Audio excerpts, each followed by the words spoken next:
and I'd like to invite YingWei to come and speak, and she's going to talk to us about e-books' effect on American CFL Kindergartners' vocabulary gain. Over to you.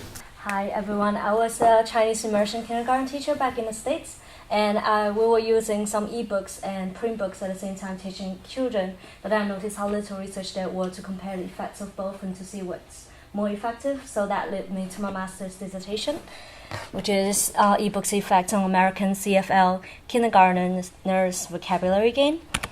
And so basically China is the second largest world economy, but yet there's 1/6 of the world's population that speaks Chinese, and there are a lot more programs in the world now like learning Chinese, yet there are a lack of material and research in Chinese as a foreign language, especially in vocabulary acquisition. There's also a lot of gap in CFL ebook research. So there are a lot of research dedicated to Hebrew, Dutch, reading comprehension, literacy, and Hebrew children of a lower socioeconomic status or learning difficulties. Yeah, there wasn't that much dedicated to just normal, typically developing children at such a young age, especially like kindergarten age for CFL. So that's why I look into this.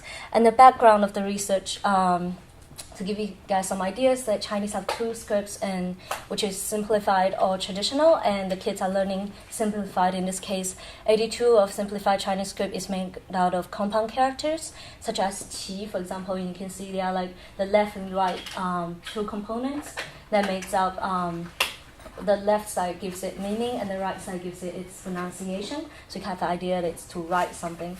And then two compound characters that made up a compound word, such as 骑车, to ride a bike. And then three character word makes another word, 对不起, which means sorry. Or four characters, which makes an idiom like 一石二鸟, like two birds with one stone. The reason I look into this is that a lot of times vocabulary acquisition research only look at vocabularies as if it's like target vocabulary is one thing. It's like they all seem to have similar difficulty and similar word length, which is not true.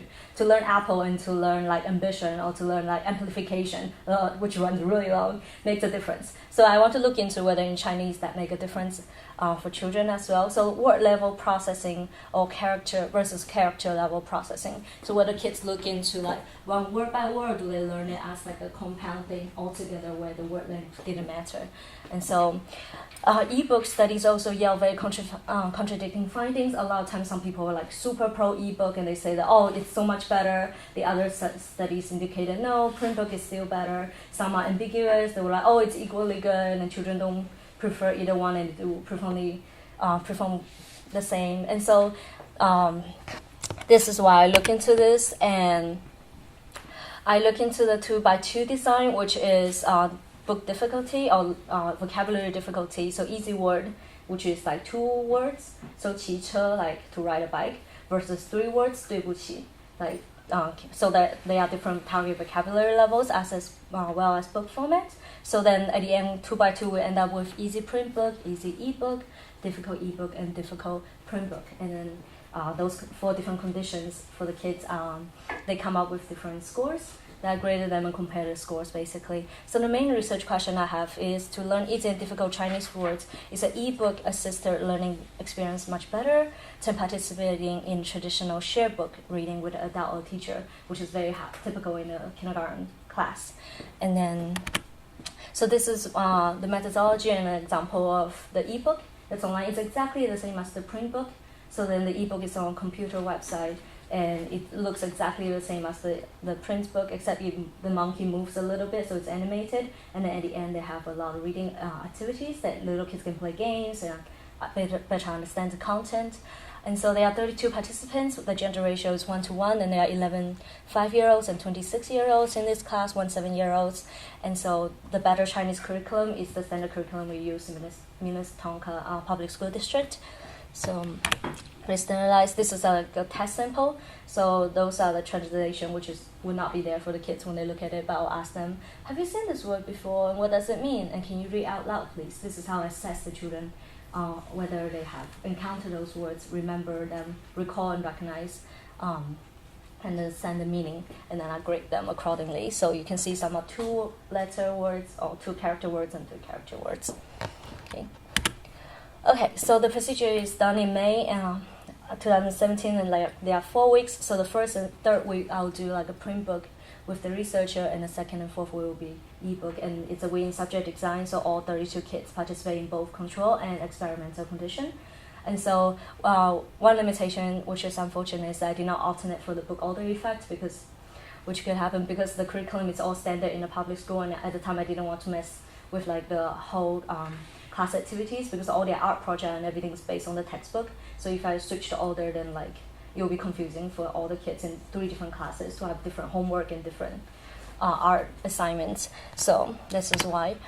So the result, because the data was not normally distributed, I used all non-parametric tests. It's a quantitative study.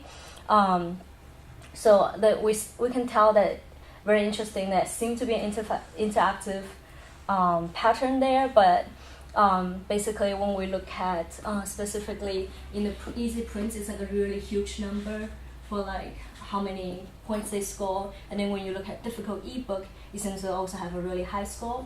And so basically there were statistically significant differences between the scores of difficult ebook and difficult print book, and then so difficult ebook did way better, so 10 difficult print book, and then between the easy and difficult ebook. And so basically when the book was difficult, or like the vocabulary was difficult, children did better with the difficult ebook, so ebook was much better. And then the reverse is true for easy books, when children do better in the print book than the ebook when it comes to easy vocabulary. However, it was not significant difference, even though you do notice that children do better, but it's not significant. This indicates that when the level of difficulty increased, ebook was much more effective, but then when the difficulty decreased, there was no difference between ebook and print book, which means they're both equally effective, even though print books seem to be slightly better still, but even though it's not significant, but we can see that, there's a crossover there. And so the discussion is that, so when there's ebook, there's easy books, there seems to be no difference between book formats, but when the book gets difficult, then ebook is much better. So I wonder if other research could be using equally easy or equally difficult vocabulary, so then they yield like the contradicting finding because of that, because they have not actually classified their target vocabulary. That's why some researchers were like, ebook was better. Some were like, print book was better. I think that could be one reason why they classified it, coming out with different results. And also ebook has different categories, and so some researchers did not look into specific one type of ebook. Sometimes they even like compare the results. We're comparing 2 different types of ebook, and of course you have different findings. So it's also very important. And a question I ask myself is that why isn't the ebook also effective for easy books? So if you do so well for difficult books, you think, well, for easy book, wouldn't the ebook be more effective then? But then it could be because the ceiling effect for print book, as we have done, seen a lot of research that print book has already been very, very effective for teaching children vocabulary, so maybe there's a ceiling effect, so then there seems to be no difference. And then also ebooks seem to be providing enough scaffolding, so then later when the ceiling effect has reached for the print book, then ebook can add to a lot more for only the difficult vocabulary. But that's just a tentative understanding of solution of why this occurs. Further research is needed to look into exactly why ebook was more effective.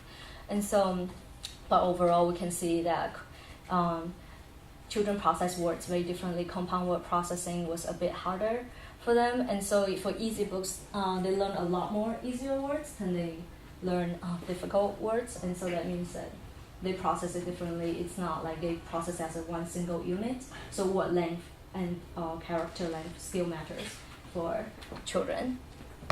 Okay. So the conclusion is that the implication for classroom is that for different book formats that we should use different book formats for different levels of vocabulary, and there's empirical evidence for character level processing where the word length matters, and we are still kind of inconclusive in terms of whether ebook could replace print book eventually or without shared reading, but now we know that this is one more layer of research that contributes to the finding that ebook could be very effective. So it also investigates whether the technology's role is beginning to change from a tool to being a tutor itself, and maybe one day could completely replace the teacher's role. But that's where future research could, investigate and look into. So if there's any questions. Yes. I'm just interested. Thank you. That was fascinating. Really interesting. I'm trying to imagine what you think the mechanism might be that is responsible for these changes, these differences. So, what is it about an ebook that makes it better, or a difficult ebook that makes it better than a teacher-mediated book? Okay. Yes, 30 seconds to answer. Oh my god, okay. There are so many different factors. So in the ebook there are a lot of follow-after post-reading activities. Some of them are radical activities where it's kind of like learning Greek or Latin for English, when you know like our transformation, like the shen at the end makes it into a noun. So those little like tricks that you break words down. So like radicals for Chinese will be helping them to gain like new word vocabulary. It's like learning roots basically. And so a lot of ebook activities that were designed to match that for kids. It will be like, oh, drag all the words into this. If they all have the same radical, then the kids will like, oh. And then it's animated as well, so then it kind of have an inference for them. Did these happen after the end of the text, or they Yes. happen while they were reading? At the end of the text. Okay. So I think it's the afterwards, like what matters, which a lot of share book reading activities the teacher will also do as a part of. So I think, yeah, it's very, you have to, every time we look at that kind of research, you have to look at exactly what they did in the share book reading and what exactly is entailed in ebook reading and what kind of ebooks they are in, like, yeah, different categories of them. Thank you very much, Sam. We'll have to defer your question. Okay. That's okay. Thank you.